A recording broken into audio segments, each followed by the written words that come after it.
Class 9th के chapter 5 की theorem start कर रहे हैं, जो क्लास 9th की न्यू एनसीईआरटी आई है।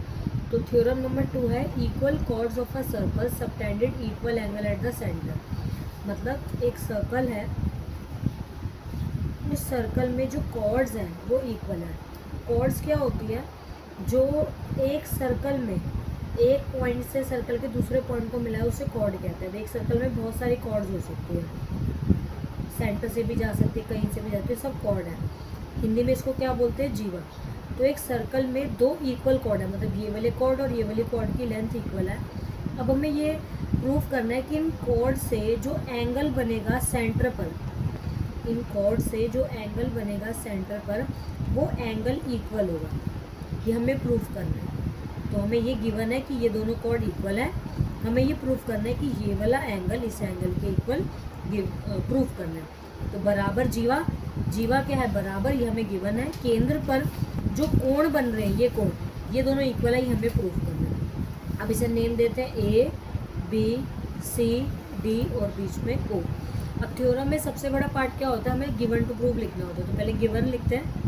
गिवन क्या है? हमें एक सर्कल है जिसका सेंटर ओ है, बोलते हैं a circle with centre O. एक सर्कल है जिसका सेंटर ओ है एंड, और क्या गिवन है कि इसकी कॉर्ड्स इक्वल है ये। तो ए बी जो है इक्वल है सी डी के। हिंदी में भी लिख लेते हैं। दिया है एक वृत्त जिसमें केंद्र ओ है और जो जीवा है वो इक्वल है, मतलब जो ए बी है वो किसके इक्वल है? C D. अब टू प्रूव क्या करना है इसमें? हमने प्रूव ये करना है कि इसके एंगल इक्वल है। इस एंगल का नाम क्या होगा? ए ओ बी, क्योंकि एंगल जो होता है वो सेंटर में आता है, ए ओ बी, और इस वाले एंगल का नाम सी ओ डी। तो हमें ये प्रूव करना है कि ए ओ बी किसके इक्वल है? सी ओ डी के। हिंदी में कैसे लिखेंगे? सिद्ध करना है कि ए ओ बी किसके इक्वल है? सी ओ डी के। अब हम दोनों ट्राइंगल को क्या करेंगे? कॉन्ग्रुएंट प्रूव करेंगे। तो पहले लिख लेते हैं कौन सा ट्राइंगल ले रहे हैं। In triangle A O B and triangle C O D. दो ट्राइंगल लिए हमने, ए ओ बी और सी ओ डी। अब इसमें सबसे पहले जो ए ओ है वो किसके इक्वल होगा? ओ डी के। वैसे ओ सी के भी इक्वल होगा, क्योंकि सर्कल में जितनी भी रेडियस होती है वो सारी इक्वल होती है। रेडियस क्या होती है? जो सेंटर से ज्वाइन होती है। तो इसमें ए ओ भी रेडियस है और ओ डी भी रेडियस है, दोनों क्या होगी? इक्वल होगी। तो हम क्या लिखेंगे? A O equals to O D, radii are equal. मतलब एक सर्कल में जो रेडियस होती है वो क्या होती है? इक्वल। हिंदी में लिखेंगे त्रिज्या बराबर है। अब सेकंड सेम ऐसे ही ओ बी जो है ये भी रेडियस है और ओ सी भी रेडियस, ये भी दोनों आपस में इक्वल होंगे। तो O B equal to O C, radii are equal. Hindi में त्रिज्या बराबर है, बराबर है।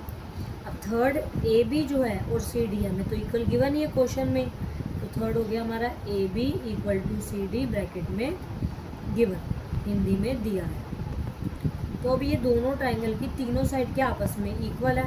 तो हम लिख लेंगे कि ट्राइंगल ए ओ बी जो है वो कॉन्ग्रुएंट हो गए, हिंदी बोलते हैं सर्वांसम, वो सी ओ डी के सर्वांसम है। ये कॉन्ग्रुएंट है किससे? बाय एस एस एस से, क्योंकि तीनों साइड आपस में सेम है। अब ये कॉन्ग्रुएंट तो हो गया। अब एक प्रॉपर्टी होती है कि अगर कोई दो ट्राइंगल आपस में कॉन्ग्रुएंट हो जाए तो उनके कोई भी एंगल कोई भी साइड इक्वल प्रूव कर सकते हैं। तो हम लिख देंगे अब ये वाला एंगल जो है वो इस एंगल के इक्वल है। तो ए ओ बी इक्वल है सी ओ डी के ब्रैकेट में C P C T. C P C T का मतलब क्या होता है? Corresponding parts of congruent triangle. मतलब अगर हम किसी भी दो ट्राइंगल को कॉन्ग्रुएंट प्रूव कर दें, सर्वांसम प्रूव कर दें, तो हम उसके किसी भी एंगल को या किसी भी साइड को इक्वल कर सकते हैं। तो ये हमारा प्रूव हो गया, हेंस प्रूव।